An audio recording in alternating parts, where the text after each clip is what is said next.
Hello friends, good morning. आप सबका मेरे यूट्यूब चैनल एजुकेशन टॉक में स्वागत है। आज हम गुजरात माध्यमिक और उच्चतर माध्यमिक शिक्षा बोर्ड कक्षा 12 हिंदी मीडियम विषय वाणिज्य व्यवस्था, जिसके अंदर आज हम चैप्टर नंबर 9 वित्तीय बाज़ार के बारे में हम पढ़ने वाले हैं। आज हम इस चैप्टर के अंदर वित्तीय बाज़ार का विचार एवं द्रव्य बाज़ार का अर्थ और उसके लक्षणों के बारे में हम जानकारी प्राप्त करने वाले हैं। सबसे पहले हम इस चैप्टर की जो प्रस्तावना है उस प्रस्तावना के बारे में थोड़ी जानकारी प्राप्त करते हैं। भारत देश के अंदर जो वित्तीय ढांचा हमें देखने को मिलता है, उस वित्तीय ढांचे को मुख्य रूप से दो भागों में विभाजित किया जाता है। औपचारिक या तो संगठित वित्तीय ढांचा, दूसरा अनौपचारिक या तो फिर असंगठित वित्तीय ढांचा। संगठित वित्तीय ढांचा यह वित्तीय बाजार का एक बहुत ही महत्वपूर्ण घटक माना जाता है। औपचारिक या तो संगठित वित्तीय ढांचा मुख्य रूप से 4 घटकों से बना हुआ होता है। तो हमारे मन में ये सवाल होना चाहिए कि औपचारिक वित्तीय ढांचा के वो 4 घटक कौन कौन से हैं। तो औपचारिक वित्तीय ढांचा के वो 4 घटक निम्नानुसार है। नंबर 1 वित्तीय संस्थाएं, नंबर 2 वित्तीय साधन, नंबर 3 वित्तीय सेवाएं, नंबर 4 वित्तीय बाजार। अब हम बात करें आगे, तो वित्तीय बाजार में पूंजी बाजार और द्रव्य बाजार का समावेश किया जाता है। याद रखना है, पूंजी बाजार और द्रव्य बाजार का समावेश वित्तीय बाजार में किया जाता है। अब हम पूंजी बाजार की बात करते हैं। पूंजी बाजार यह एक ऐसा संगठित बाजार है जो समाज में रहने वाले लोगों की जो बचत होती है, उन बचतों को औद्योगिक साहस के लिए, उद्योगों के विकास के लिए पूंजी के स्वरूप में कोष की पूर्ति करने का काम करता है। इस प्रकार पूंजी बाजार औद्योगिक साहसों के लिए दूरगामी पूंजी प्राप्ति स्थान माना जाता है। पूंजी बाजार देश के आर्थिक विकास में सहायक बनता है। यूँ कहे तो गलत नहीं है कि देश के आर्थिक विकास के लिए पूंजी बाजार का होना जरूरी है। वित्त बाजार यह अल्प अवधि के साधनों के द्वारा, जैसे कि ट्रेजरी बिल, कॉमर्शियल पेपर, उसके द्वारा पूंजी की आवश्यकता की पूर्ति करने का काम करता है। अब हम पढ़ने वाले हैं वित्तीय बाजार का विचार, कॉन्सेप्ट ऑफ फाइनेंशियल मार्केट। वित्तीय बाजार में मुख्य रूप से पूंजी बाजार और द्रव्य बाजार का समावेश होता है। ये तो आप सभी लोग जानते हो। वित्तीय बाजार वित्तीय ढांचे का एक महत्वपूर्ण घटक माना जाता है, जहाँ बहुत ही बड़े पैमाने पे सौदे किए जाते हैं। वित्तीय बाजारों के प्रवाहों को परख कर जो निवेशक होते हैं, वे निवेशक स्वयं निर्णय ले सकते हैं कि उनको उनकी बचत को कब और कहाँ निवेश करना है। वित्तीय बाज़ारों में जो भाग लेने वाले लोग होते हैं, उनमें 3 प्रकार की कैटेगरी का समावेश होता है। नंबर 1 विभिन्न प्रकार की जामीनगिरी के निर्गमन करने वाले, हमारी भाषा में उधार धन प्राप्त करने वाले। नंबर 2 जामीनगिरियों को खरीदने वाले, यानी कि पूंजी देने वाले। और नंबर 3 वित्तीय मध्यस्थी, यानी कि वित्तीय संस्थाएं। तो आपको फ्रेंड्स याद रखना है कि वित्त बाजार में कौन भाग लेते हैं। तो हमें याद रहेगा कि वित्तीय बाजार में विभिन्न प्रकार की जामीनगिरियाँ निर्गमित करने वाले, अर्थात उधार धन प्राप्त करने वाले। नंबर 2 जामीनगिरियों को खरीदने वाले, यानी कि पूंजी देने वाले। नंबर 3 वित्तीय मध्यस्थी यानी वित्तीय संस्थाएं। ये 3 कैटेगरी के लोग आई थिंक वित्तीय बाज़ार में हिस्सा लेते हैं, वित्तीय बाज़ार में भाग लेते हैं। अब हम थोड़ा आगे देखते हैं। वित्तीय बाज़ार को मुख्य रूप से 2 भागों में विभाजित किया जाता है, पूंजी बाज़ार और द्रव्य बाज़ार। पूंजी बाज़ार यह दीर्घकालीन जामीनगिरियों का बाज़ार माना जाता है। उदाहरण के रूप में शेयर, डिवेंचर, बॉन्ड इत्यादि। जबकि द्रव्य बाज़ार लघुकालीन या अल्पकालीन जामीनगिरियों का बाज़ार माना जाता है। उदाहरण के तौर पे ट्रेजरी बिल, कॉमर्शियल पेपर इत्यादि। पूंजी बाज़ार को 2 भागों में विभाजित किया जा सकता है। आई थिंक नंबर 1 प्राथमिक बाज़ार और गौण बाज़ार। तो ये फ्रेंड्स आपको याद रखना है कि जो पूंजी बाज़ार होता है उस पूंजी बाज़ार को हम 2 भाग में डिवाइड करेंगे। पहला है प्राथमिक बाज़ार और दूसरा है गौण बाज़ार। गौण बाज़ार में शेयर बाज़ार का समावेश होता है। प्राथमिक पूंजी बाज़ार निर्गमित की जाने वाली नई जामीनगिरियों का बाज़ार है। तो ये जो प्राथमिक पूंजी बाज़ार है उस प्राथमिक पूंजी बाज़ार को प्रकाशित की जाने वाली नई जामीनगिरियों का बाज़ार माना जाता है। जबकि गौण बाज़ार यानी कि शेयर मार्केट, जिसके अंदर पहले से ही निर्गमित की गई ऐसी जो जामीनगिरियाँ होती है जो पहले से शेयर मार्केट में है, तो ऐसी जामीनगिरियों के सौदे किए जाते हैं। इसी चीज़ को हम आकृति के द्वारा थोड़ा समझते हैं। वित्तीय बाज़ार के 2 भाग हैं। जिस वित्तीय बाज़ार को हम अंग्रेजी में फाइनेंशियल मार्केट कहते हैं, उसके 2 भाग की बात करें तो पूंजी बाज़ार जिसे कैपिटल मार्केट कहा जाता है और द्रव्य बाज़ार जिसे मनी मार्केट कहा जाता है। पूंजी बाज़ार को 2 भागों में बांटेंगे, प्राथमिक बाज़ार और गौण बाज़ार। प्राथमिक बाज़ार यानी कि प्राइमरी मार्केट, गौण बाज़ार यानी कि सेकेंडरी मार्केट, जिसे हम शेयर मार्केट के नाम से भी जानते हैं। अब हम द्रव्य बाज़ार के बारे में जानने का प्रयत्न करते हैं, जिसे अंग्रेजी में मनी मार्केट के रूप में भी जाना जाता है। द्रव्य बाज़ार लघुकालीन संपत्ति का बाज़ार है। द्रव्य की निकटतम स्थापनापन्न वाली जो भी वित्तीय संपत्ति होती है, जो भी साधन होते हैं, उन साधनों का बाज़ार यानी कि द्रव्य बाज़ार। याद रखते हैं फिर से, द्रव्य बाज़ार अल्पकालीन साधनों का बाज़ार है। द्रव्य की निकटतम स्थापनापन्न वाली वित्तीय संपत्ति या साधनों का बाज़ार यानी कि द्रव्य बाज़ार। द्रव्य बाज़ार में उच्च तरलता के गुण वाली वित्तीय संपत्ति का व्यापार होता है। तो ये भी हमें याद रखना है कि द्रव्य बाज़ार के अंदर जो भी वित्तीय संपत्तियाँ होती है वो वित्तीय संपत्तियों के अंदर उच्च तरलता का गुण होता है और ऐसी संपत्तियों का ही वहाँ पे व्यापार किया जाता है। अल्प समय की अवधि के लिए उधार द्रव्य प्राप्त करने के लिए और द्रव्य देने का वो बाज़ार माना जाता है। तो ये भी आपको याद रखना है कि ये जो द्रव्य बाज़ार होता है जिसके अंदर शॉर्ट पीरियड के लिए अगर आपको द्रव्य उधार प्राप्त करना है या तो आपको द्रव्य देना है, तो उसके लिए आई थिंक द्रव्य बाज़ार बहुत ही बेस्ट माना जाता है, श्रेष्ठ माना जाता है।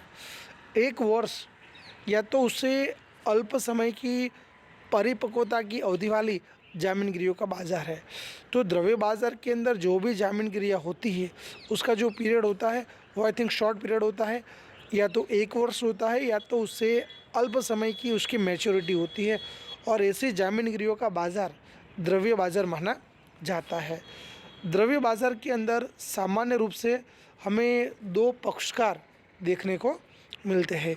एक द्रव्य देने वाला होता है और दूसरा द्रव्य उधार प्राप्त करने वाला होता है। द्रव्य देने वाले की हम बात करें तो द्रव्य देने वालों के अंदर मुख्य रूप से आरबीआई का समावेश होता है, व्यापारी बैंकों का समावेश होता है, सहकारी बैंकों का समावेश होता है और सराफ इत्यादि का समावेश किया जाता है। तो फ्रेंड्स आपको याद रखना है कि द्रव्य बाज़ार के 2 पक्षकार, एक द्रव्य देने वाला, 2 द्रव्य उधार प्राप्त करने वाला। द्रव्य जो देने वाला है उसके अंदर हम आरबीआई का समावेश करेंगे, व्यापारिक बैंकों का समावेश करेंगे, सहकारी बैंकों का समावेश करेंगे और शराफ इत्यादि का समावेश करेंगे। जबकि उधार द्रव्य प्राप्त करने वाले लोगों की हम बात करें तो उसके अंदर किसान आ जाएगा, व्यापारी आ जाएंगे, राज्य सरकार, केंद्र सरकार और सामान्य नागरिक का भी समावेश उसमें किया जाता है। द्रव्य बाजार यह शेयर बाजार जैसा कोई भौतिक स्थान नहीं है, बल्कि द्रव्य बाजार यह द्रव्य का व्यापार या लेन देन करने वाली विभिन्न संस्थाओं का समूह है। तो फ्रेंड्स, हमें ये भी याद रखना है कि द्रव्य बाजार यह शेयर मार्केट जैसा स्थान नहीं है, क्योंकि शेयर मार्केट के अंदर तो आई थिंक जो भी जामीनगिरियाँ होती है उन जामीनगिरियों का क्रय और विक्रय किया जाता है। जबकि द्रव्य बाजार के अंदर द्रव्य का व्यापार या लेन देन करने वाली जो संस्थाएं होती है उन संस्थाओं का ये समूह माना जाता है। द्रव्य बाजार की संक्षिप्त और सरल व्याख्या निम्नानुसार दी गई है। अल्प समय की अवधि की वित्त संपत्तियाँ जो उच्च तरलता वाले द्रव्य की निकटतम स्थानापन्न है उनके व्यवहारों का बाजार अर्थात द्रव्य बाजार। रिपीट करते हैं, अल्प समय अवधि के वित्तीय संपत्तियाँ जो उच्च तरलता वाले द्रव्य की निकटतम स्थानापन्न है उनके व्यवहारों का बाजार यानी द्रव्य बाजार। अब हम द्रव्य बाजार के जो लक्षण हैं उन लक्षणों के बारे में हम पढ़ने वाले हैं। तो द्रव्य बाजार के लक्षणों की हम बात करें तो द्रव्य बाजार का पहला जो लक्षण है उसकी हम बात करेंगे। द्रव्य बाजार को दो भागों में विभाजित किया जाता है, ये उसका पहला लक्षण है। रिपीट करते हैं, द्रव्य बाजार को दो भागों में विभाजित किया जाता है, संगठित द्रव्य बाजार और असंगठित द्रव्य बाजार। दूसरे लक्षण की बात करते हैं, अल्पकालीन संपत्ति या साधनों का बाजार है जिसकी परिपक्वता अवधि 1 वर्ष या उससे कम समय की होती है। तो आपको दूसरा लक्षण भी याद रखना है कि द्रव्य बाजार अल्पकालीन संपत्ति या साधनों का बाजार माना जाता है जिसकी परिपक्वता अवधि, जिसकी मैच्योरिटी जो पीरियड होता है वो 1 वर्ष या उससे कम समय का होता है। तीसरे लक्षण की बात करते हैं, द्रव्य बाजार में भाग लेने वाले जो होते हैं उनके अंदर उनकी शाख पात्रता महत्वपूर्ण होती है। शाख पात्रता का मतलब होता है क्रेडिट। तो ये भी आपको याद रखना है कि द्रव्य बाजार में हिस्सा लेने वाले की जो क्रेडिट होती है, जो शाख पात्रता होती है, वो महत्वपूर्ण मानी जाती है। चौथा लक्षण, द्रव्य बाजार कोई निश्चित भौतिक स्थान नहीं है, बल्कि द्रव्य बाजार विभिन्न प्रकार की संस्थाओं का एक सामूहिक ढांचा है जिसमें आरबीआई, बैंक ऑफ इंडिया, व्यापारिक बैंकें, म्यूचुअल फंड की संस्थाएं, बीमा कंपनी इत्यादि का समावेश होता है। तो चौथा लक्षण भी फ्रेंड्स हमें याद रखना है कि द्रव्य बाजार यह शेयर मार्केट जैसा कोई निश्चित भौतिक स्थान नहीं है, क्योंकि शेयर मार्केट के अंदर जो भी जामीनगिरियाँ होती है उनका क्रय विक्रय किया जाता है। लेकिन ये जो आई थिंक द्रव्य बाजार है, ये द्रव्य बाजार विभिन्न प्रकार की जो संस्थाएं होती है उन संस्थाओं का एक सामूहिक ढांचा है जिसके अंदर reserve bank, bank of India, व्यापारिक बैंक है, सहकारी बैंक है, म्यूचुअल फंड की संस्थाएं, बीमा कंपनियां इत्यादि का समावेश किया जाता है। अब हम पांचवें लक्षण की बात करते हैं, शीघ्रता से नकद में रूपांतरण हो ऐसे वित्तीय साधनों का बाजार है। तो द्रव्य बाजार यह वित्तीय साधनों का बाजार माना जाता है जहाँ पे हम शीघ्रता से उसे नकद में रूपांतरण कर सकते हैं। वित्तीय साधनों की हम बात करें तो ट्रेजरी बिल हुआ, कॉल मनी हुआ, आई थिंक ये सब वित्तीय साधन है जिनका हम शीघ्रता से नकद में रूपांतर कर सकते हैं। तो ये हमें याद रखना है कि द्रव्य बाजार ऐसे वित्तीय साधनों का बाजार है जिसका हम शीघ्रता से नकद में रूपांतरण कर सकते हैं। उदाहरण के तौर पे treasury bill, I think call money, notice money इत्यादि। छठा लक्षण, आर्थिक और टेक्नोलॉजी के विकास के साथ द्रव्य बाजार की उपशाखाएं भी विकसित हुई है। तो ये भी उसका लक्षण है कि जैसे जैसे आर्थिक ग्रोथ बढ़ता गया, टेक्नोलॉजी का विकास होता गया, वैसे वैसे द्रव्य बाजार की दूसरी हमें शाखाएं भी देखने को मिलती है, जैसे कि call money market, bond market, treasury bill market. सातवां लक्षण, ज़्यादातर वित्तीय साधन ऋण के साधन होते हैं। अन्य वित्तीय साधनों की तुलना में अधिक सुरक्षित होने से जोखिम का तत्व अल्प है। तो ये सातवां लक्षण है कि अधिकतर वित्तीय साधन ऋण के साधन हैं।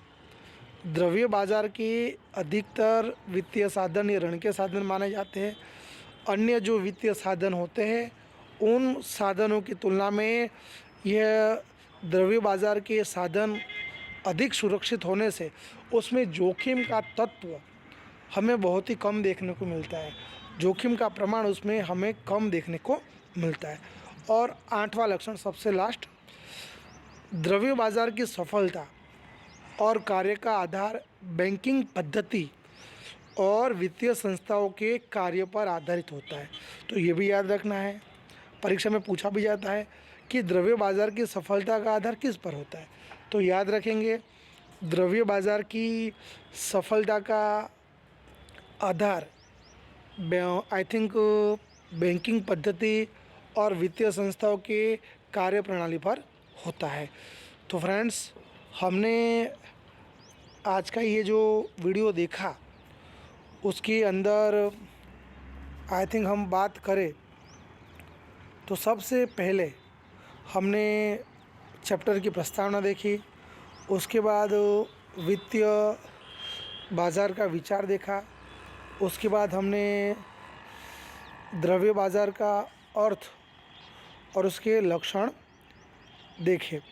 अगर आपको हमारा ये वीडियो पसंद आता है तो उस वीडियो को ज़्यादा से ज़्यादा लाइक कीजिए, ज़्यादा से ज़्यादा शेयर कीजिए और हमारा जो यूट्यूब चैनल है जिसका उद्देश्य बच्चों को ऑनलाइन शिक्षा देना है उसे सब्सक्राइब करना ना भूलें। आपकी कोई सलाह हो, कोई सुझाव हो, कोई ओपिनियन हो, कोई मंतव्य हो तो आप हमें कमेंट बॉक्स में लिखकर भेज सकते हैं। आगे के वीडियोस के अंदर हम फिर से कोई नए टॉपिक के साथ उपस्थित होंगे और हमारा ये जो पठन पाठन का जो सिलसिला है उसे आगे बढ़ाने का काम करेंगे। तब तक जय हिंद, जय भारत, वंदे मातरम, भारत माता की जय। धन्यवाद अस्तु।